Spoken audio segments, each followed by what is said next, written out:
soifua, my name is Petelo Alefosio. I was born in Samoa. I'm married and I have a 3-year-old daughter. For me, my journey has been, I've had a bad relationship with alcohol and food.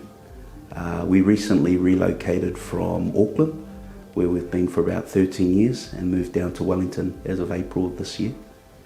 I've generally always been healthy, but through the pandemic, I managed to adopt some really unhealthy habits, and that sort of escalated to the point where I was struggling to, when I fed my cats, I'd lean down and put food into their bowls, and I'd actually struggle to do that.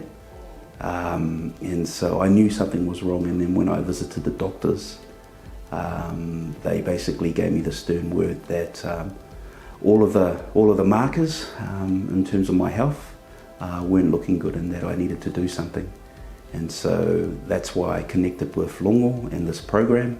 The things that I've felt whilst I've been on the program, eating well, training with Longo, is that my whole mental well-being has been great. Like eating healthy, preparing. I do a lot of stuff. My work is quite stressful. I'm a sales executive for an IT company, and when I go and see my customers, I always prepare. But for some reason, I don't do that in terms of my own health and also the health of my family.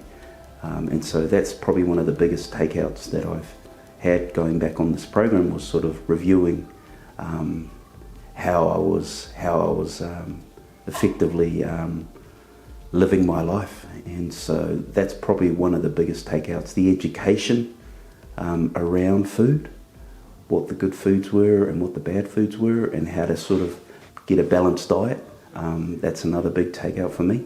Very, very good education around prevention of disease, diabetes, gout, all of that stuff that we sort of, in our culture as Samoans, we kind of sort of accept as we're all eventually going to get it. But it's the wrong sort of way of thinking about this. We should be thinking about how do we prevent it, how do we change those things, right? And not just accept that that's what's going to come to us, because that shouldn't be that way, and it shouldn't be that way for our kids.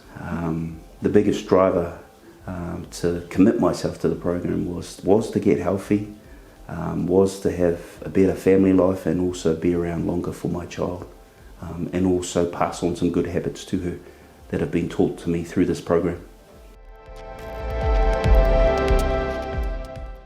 Life gets hard, you can recalibrate and reset yourself, get back on the horse and start looking after yourself. Don't fear that moment of change, because that's the most important moment, and don't let fear hold you back from doing something that's going to be good for yourself, your family and your kids, because we all need to be here longer to enjoy them and see them grow up.